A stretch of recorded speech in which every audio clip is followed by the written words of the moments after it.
this is where we start automating, right? Option 3 is automate with AI, right?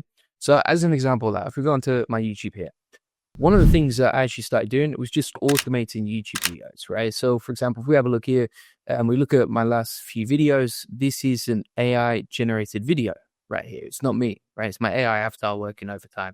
And this man never sleeps, this AI avatar, as you can see here, right? And so when we are creating this content, we basically quite easily start generating content without me, which means this guy, he's selling our funnels. He's keeping people entertained on YouTube.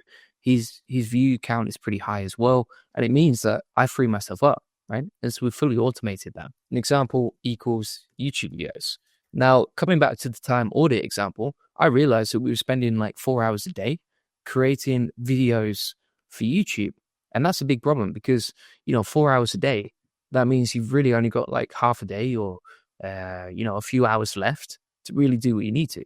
And so if you can free up 4 hours a day, well, that's a huge high leverage task. Now, you'd only know that you're spending 4 hours a day on that if you start tracking it inside a time audit. And that's why this process right here is so important. This is why this makes such a big difference. But essentially, you want to look at automating and go, right, okay, I could automate YouTube videos. Let's free that up. I could automate Twitter. What else? So, for example, taking notes on meetings. Like back in the day, if you go back, and even today, like there's a lot of companies still doing this because they can't implement AI into their business. Taking meeting notes is such a waste of time when you can easily automate that with something like Zoom, right? You can easily automate that equals someone's full-time job of like taking meeting notes is cut, right? And you can replace someone with 40 hours. So you can see how easy this is. Here's another one, right? Thumbnails for YouTube. And I'm like, right, okay, I need another thumbnail. I'm going to do a video about like Notebook LM, right? Let's take that one, for example. We're going to copy that image, right? Then we're going to go over to Gemini here. Then we're going to switch to create images. And we'll say, okay, create another version of this.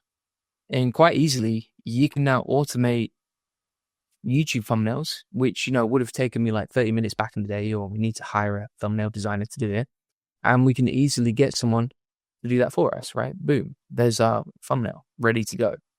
And that would probably get a pretty nice CTR. Or you could say, okay, make it, and then you can automate multiple different thumbnails using a combination of Gemini, Nano Banana, and old thumbnails that you have. And that's going to save you a lot of time, right?